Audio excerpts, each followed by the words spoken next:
প্রিয় দর্শক, আসসালামু আলাইকুম। আপনারা দেখতেছেন পিরোজপুর নিউজ। আজকে এটা 9 নম্বর ওয়ার্ডে পিরোজপুরে দোকান পুড়ে গেছে রাত্র 3টে বাজে। তা দেখতেই পারতেছেন আপনারা যে কি করুণ অবস্থা। সে যে লোকের দোকানটা পড়ছে খুব অসহায় হয়ে গেছে। কোটি টাকার উপরে মাল ছিল দোকানে।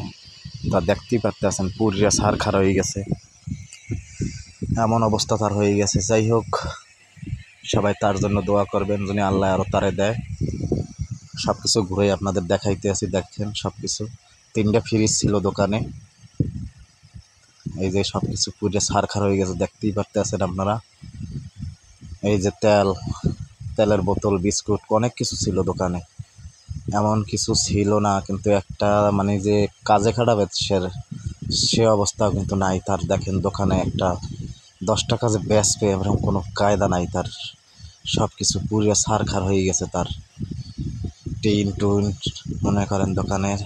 এটা হলো পিরোজপুরে। আপনারা যে আসেন উলারহাট আসতেই রানীপুর মোড়ে এই দোকানটা, বালুর মাঠের লগে প্রথমেই দোকান। সেখানের দোকানটা মনে করেন রাত্র 3টে বাজে আগুন লাগছে। এখন কেউ বলতেছে কারেন্টে আগুন লাগছে, আবার কেউ বলতেছে আগুন দিয়েছে।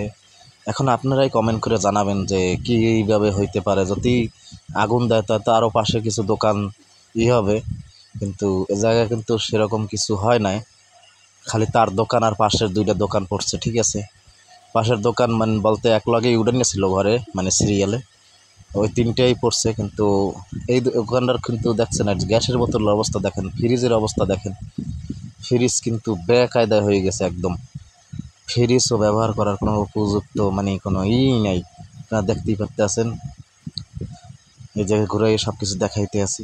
একটা মাল যে মনে করেন যে 10 টাকা বেচবে এরকম কায়দা তার নাই। তবে আল্লাহ কি করে জানি না, ভালোই আল্লাহ ভালো, হয়তো একটা রুসলে একটাই করে, আল্লাহ তারে আবার দিতেও পারে, আল্লাহ পরীক্ষা করে দেখতে পারে, ঠিক আছে।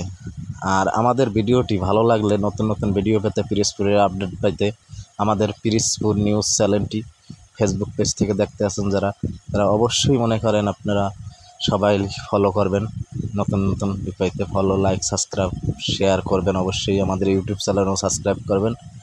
এরকম ভিডিও পাইতে আমরা নতুন নিত্য নতুন আপডেট দেব ইনশাল্লাহ, আপনারা দেখতে পারবেন। আর ভিডিওটি ভালো লাগলে অবশ্যই শেয়ার করবেন। এটি আপনাদের কাছে অনুরোধ, যিনি এইরকম কেউ না হয়, আল্লাহ যিনি এরকম কেউ না হয়। কেন জানি না, যার দোকান পৌঁছছে কিন্তু সে কিন্তু খুব একটা কষ্টেই আছে, বলতেও পারতেছে না, সইতেও পারতেছে না। তো যাই হোক, আপনারা দোয়া করবেন ইনশাল্লাহ। ভালো লাগলে সবাই পাশে থাকবেন। আল্লাহ হাফেজ।